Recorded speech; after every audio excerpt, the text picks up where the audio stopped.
Hi friends, ఎలా ఉన్నారండి? అందరూ బాగున్నారా? నేను చాలా బాగున్నాను. మీరు కూడా బాగుండాలని మనస్ఫూర్తిగా భగవంతుడిని కోరుకుంటున్నాను. మీకు జాకెట్ కటింగ్ చూపిస్తున్నానండి. ఇప్పుడు మీకు ఇంతకుముందు నాకు కటింగ్ చేసిన తర్వాత మీకు చూపించేదాన్ని కదా, నేను కొంచెం మీకు ఇలా కటింగ్ కనపడేలాగా చూపించాలని ఏర్పాటు చేసుకున్నాను.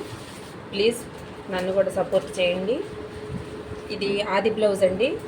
వాళ్ళు దీంట్లో మార్పులు కొంచెం చెయ్యి పొడుగు, నడుం పొడుగు కొంచెం లూజు పెట్టమన్నారండి. అది సెట్ చేద్దామని చెప్పేసి ముందు మామూలు ముక్క ఒకటి ఇచ్చారు, 2 లైనింగ్ బ్లౌజులు, ఒకటి మామూలుది ఇచ్చారు, మామూలు జాకెట్. ముందు మామూలు జాకెట్ కట్ చేస్తున్నాను. ఈ ముక్కలు లైనింగ్ మీద వేసి తర్వాత కట్ చేస్తానండి. నేను ఇలా వాళ్ళు జాకెట్ ఇచ్చినప్పుడు కొంచెం లూజు పెట్టమన్నారు, కొంచెం నడుం పొడుగు పెట్టమన్నారు కదా, దానికి సంబంధించి మీకు క్లారిటీగా కొంచెం చెప్పే ప్రయత్నం చేస్తాను. నేనైతే ఇలా జాకెట్ ఇలా 4 మడతలు వేసి ఇలా దీని మీద వేసేస్తానండి. దీని మీద వేసేసిన తర్వాత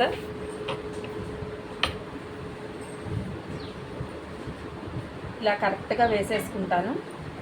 వేసేసుకొని ఇక్కడ కొంచెం మనం వెనకమాల డాట్స్కి వేస్తాం కదా, అలా చూడండి చూపిస్తున్నాను. నేను ఇంకా కొంచెం ఇంప్రూవ్ అయ్యి మీకు ఇంకా కొంచెం బాగా కనపడేలాగా ఏర్పాటు చేసుకుంటాను. ఫస్ట్ టైం కదా ఇలా కొంచెం మీకు కటింగ్ కనపడేలాగా చూపించడం. ఒక్క రంగుళం ఎక్స్ట్రా పెట్టుకొని ఇక్కడ మార్క్ చేసుకుంటున్నాను. తర్వాత నెక్స్ట్ ఇక్కడ సంఖ దగ్గర ఇలా మార్క్ చేసుకుంటున్నాను. దాన్ని ఇలా తిన్నగా ఇక్కడ కింద మార్క్ చేసుకున్న కాడి నుంచి సంఖ దగ్గర నుంచి తిన్నగా గీస్తున్నాను. అయితే ఇక్కడ మెడ ఉంది కదండి, మెడ అసలు దిగొద్దన్నారు వాళ్ళు. కాబట్టి కొంచెం మెడకి కొంచెం ఒక్క పాయింట్ పైకి పెట్టి దీన్ని మార్క్ చేసుకుంటున్నాను. షోల్డర్ కూడా అంతేనండి. షోల్డర్ కూడా ఇలాగా, ఎందుకంటే వాళ్ళ బ్లౌజ్కి కొంచెం పొడుగు లూజే కాబట్టి మనం ఈ బ్లౌజ్ ఎలా ఉంది వాళ్ళకి అలా కావాలి అంటే మాత్రం మనం ఇలాగే చేసుకోవాలి. ఇలా చేసుకుంటే మాత్రం ఇబ్బంది అయితే ఉండదండి. ఇలా గీసేస్తున్నాను. ఇప్పుడు మీకు వేరేలాగా ఎలాగూ అనేది ఈ మార్క్ చేసేసుకున్నాను కదా, మార్క్ చేసేసుకున్న తర్వాత ఇలా రౌండ్ గీసేస్తాను. మెడ ఇలా రౌండ్ గీసేసి సంఖ కూడా ఇలా మీకు మార్క్ చేసేసుకుంటాను. నేనైతే కటింగ్ ఇలాగే చేస్తానండి.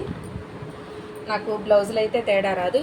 ఇప్పుడు ఇలా నేను మార్క్ చేసుకున్నాను కదా, మార్క్ చేసుకున్నాక నడుం కొంచెం పొడవు పెట్టమన్నారు కాబట్టి ఆ నడుం పొడుగు పెట్టే విధానాన్ని నేను ఇప్పుడు షోల్డర్ దగ్గర నుంచి కిందకి కొలుస్తానండి. కొంచెం క్లాత్ కనుక ముడతలు ఉంటే కొంచెం నీళ్లు చల్లితే మాత్రం ఆ ముడతలు పోతాయండి. అది అలా నీళ్లు చల్లుకుంటే కొంచెం ముడతలు పోతాయి. లైనింగ్ వాటి మీద మాత్రం నేను నీళ్లు చల్లుతానండి. చూడండి, ఈ షోల్డర్ దగ్గర నుంచి ఈ కిందకి ఇలా పెట్టుకుంటే ఇప్పుడు కరెక్ట్గా ఉంది. నేను ఆది ఎలా పెట్టానో ఆది బ్లౌజ్ లాగా కరెక్ట్గా ఉంది. ఇప్పుడు నేనేం చేస్తానంటే ఇక్కడ ఒక నడుం పొడుగు కోసం కొంచెం మార్క్ చేశాను, ఇదిగోండి. అప్పుడు ఇక్కడ కొంచెం ఇలా వచ్చింది. ఇది అసలు పొడుగు ఎక్కడి నుంచి మొదలు పెట్టానండి. పొడుగు కింద మాత్రం ఇలా ఒక 6 ఇంచి పొడుగు వచ్చేటట్టుగా కొలుసుకున్నాను. సారీ అండి, చెప్పే విధానంలో కొంచెం ఏమన్నా ఇదిగా ఉంటే మాత్రం అడ్జస్ట్ చేసుకోండి. నిదానంగా నేను ఇంప్రూవ్ అవుతాను. ఇలా నెక్ మాత్రం ఇలా కొలిచేసుకుంటానండి, సరిపోతుంది.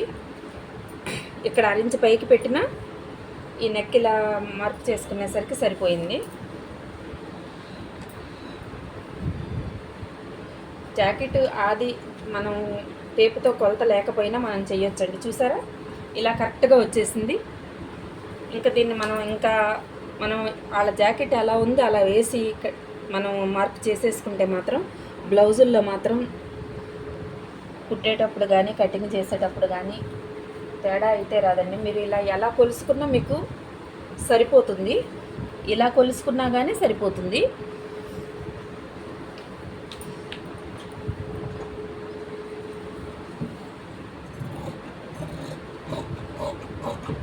నేను మార్క్ చేసుకుని డ్రాయింగ్ గీసే కన్నా కూడా నా చెయ్యి కొంచెం బాగా ఇలా రౌండ్ తిప్పుకుంటానండి నేను. అది ముందు మెయిన్ ముఖ్యం ఏంటంటే మన చెయ్యి ఇలా మనకు అనుకూలంగా ఇలా కటింగ్కి అనుకూలంగా తిప్పుకోవటం అయితే ముఖ్యం. ఇది వెనక పార్టు, ఇది అయిపోయింది. ఇక హ్యాండ్స్ కూడా చూపిస్తాను. ఇలా హ్యాండ్స్ నేను వేసేటప్పుడు ఇది క్లాత్ కొంచెం వెడల్పు ఎక్కువ ఉంది కాబట్టి చెయ్యి మనకు లూజు కానీ సంక ముక్కలు పడకుండా వస్తుంది. కొంచెం చెయ్యి పొడుగు పెట్టమన్నారు. ఆ పొడుగు ముందుగానే ఇక్కడ గీసేసుకుంటున్నాను. అక్కడి నుంచి నేను పొడుగు మళ్ళీ మామూలు పొడుగు ఇక్కడికి పెట్టేస్తాను.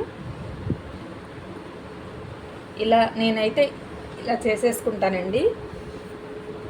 ఇప్పుడు చూడండి, నేను అలా చేసినా కరెక్ట్గా వచ్చేలాగా చూసుకుంటాను అంతే. ఇలా ఒక్కసారి అలాగ చూసేసుకుంటే మనకు అయిపోతుంది.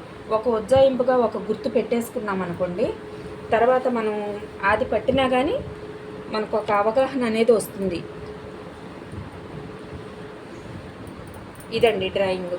అదే కనుక ఇక్కడ లూజ్ ఎక్కువ రాకపోతే సంక ముక్కలు ఎక్కువ పడేటట్టుగా ఉంటే నేను అడ్డంలో తీస్తానండి, కొంచెం వచ్చే లూజ్ ఎక్కువ వచ్చేలాగా.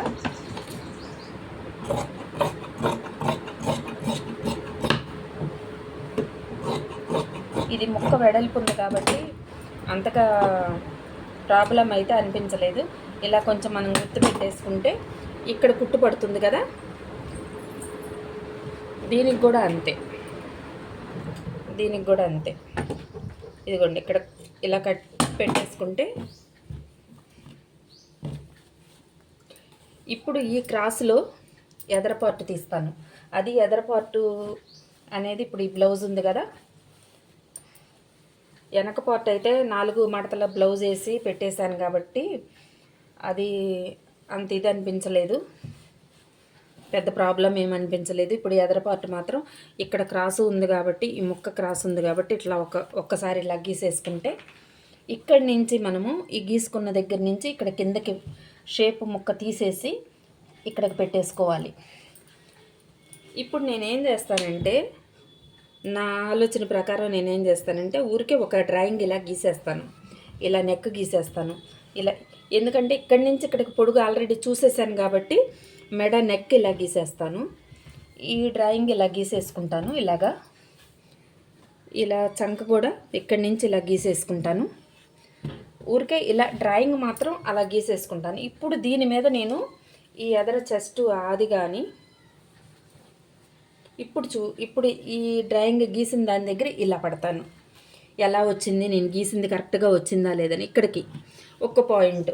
ఎందుకంటే ఒక అవగాహన రావడానికి ముందు మనం ఈ పొడుగు పట్టేసుకొని ఎదరపాటు పొడుగు పట్టేసుకొని మనం డ్రాయింగ్ గీసేసుకుంటే మనం ఈ ఆదులు పట్టుకోవడానికి కూడా చాలా ఈజీగా ఉంటుందండి. ఇప్పుడు ఇదిగోండి, ఉక్సులు పట్టి ఎదరపాటు ఉంది కదా, ఇలా పట్టేస్తా. ఇలా పట్టేసినప్పుడు మనకి ఎదర షేపు వేయటానికి కాస్త వదిలేసేసి, చూసారా ఎంత కరెక్ట్గా వచ్చిందో ఇక్కడ. ఇది నా ఆలోచనని బట్టి నేను అలా చేసేసుకుంటూ ఉంటానండి.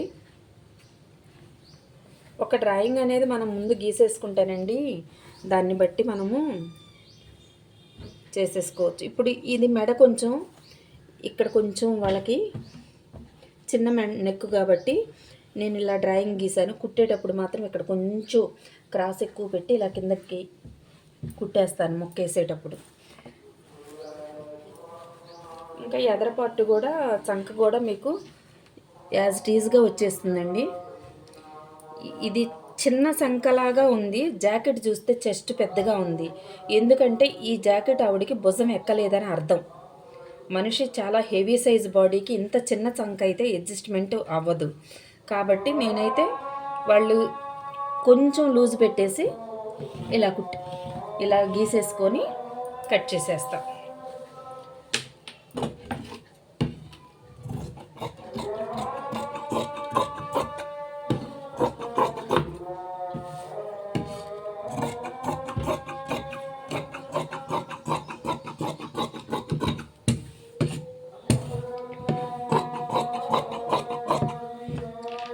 నేను కట్ చేసిన దాంట్లో మీకు ఏమైనా డౌట్స్ ఉంటే మాత్రం మీరు ఇలా ఎందుకండి ఇలా చేశారు, ఇది కరెక్ట్ కాదు కదా అని కూడా మీరు కామెంట్స్ పెట్టొచ్చండి.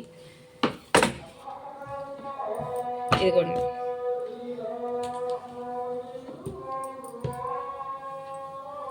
ఇప్పుడు ఈ 2 పార్ట్లు ఇలా వేసుకుంటే మనకి ఇక్కడ తెలిసిపోతుంది కరెక్ట్గా యాజ్ టీజ్గా వచ్చేస్తుంది.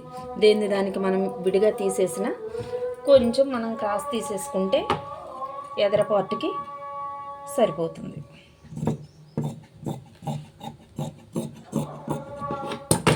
ఇంకంతేనండి కటింగ్. ఇది వచ్చేసి కొంచెం చిన్న చిన్న ఏమన్నా మనకి ఈ షేప్ గీసేటప్పుడు అందంగా లేదు, దీన్ని కొంచెం ఇలా రౌండ్ తిప్పుదాము కొంచెం బాగుంటుంది, కుట్టేటప్పుడు క్రాస్గా కుట్టొస్తుంది అనుకునేది మనం మన ఊహను బట్టి మనం అడ్జస్ట్మెంట్లు అయితే చేసేసుకోవచ్చు. మనిషిని ఎలాగూ బ్లౌజులు ఇచ్చిన వాళ్ళని చూసుకుంటాం కాబట్టి మనకి అవగాహన అనేది వాళ్ళ బాడీ ఎలా ఉంది అనేది మనకైతే తెలిసిపోతుంది కదా. క్రాస్ బెల్ట్లు కూడా నేను ఎక్కువ కుట్టేటప్పుడే తీసేసుకుంటానండి.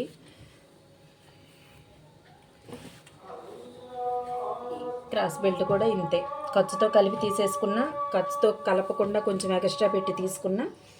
ఇవన్నీ మొద్దు లెక్కలండి, మనం గమనించుకుంటే చాలా మొద్దు లెక్కలు ఇవన్నీ, ఈజీగా అర్థమైపోతుంది.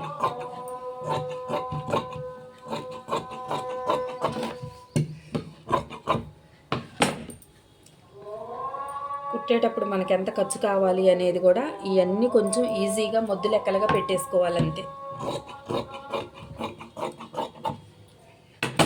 బ్లౌజు కుదరటం అనేది మనిషిని ఎప్పుడైతే మనం చూస్తామో ఆ బాడీ అవగాహన మనకి, ఒక మనిషి ఒక్కసారి టైలర్ని కూడా మార్చకూడదండి, ప్రతిసారి టైలర్ని కూడా మార్చకూడదు. మారిస్తే అవి జాకెట్లు అనేది సెట్ అవ్వవు. మనకి ఎక్కడ ఒక చోట జాకెట్లు సెట్ అయినాయి అని మనకు వచ్చిందో దాంట్లో ఏమన్నా చిన్న చిన్న ప్రాబ్లమ్స్ ఉంటే మాత్రం వాళ్ళే అడ్జస్ట్మెంట్ చేస్తారండి. మనం ఎందుకంటే వాళ్ళు కూడా మన బాడీకి ఎలా కుట్టాలో అలవాటు పడిపోతారు కాబట్టి. కొంచెం లైనింగ్లకండి బాగా తడపాల్సినంత అవసరం లేదు, ఇలా నీళ్లు చల్లుకుంటే చాలు, ఇలా నీళ్లు చల్లుకుంటే చాలు.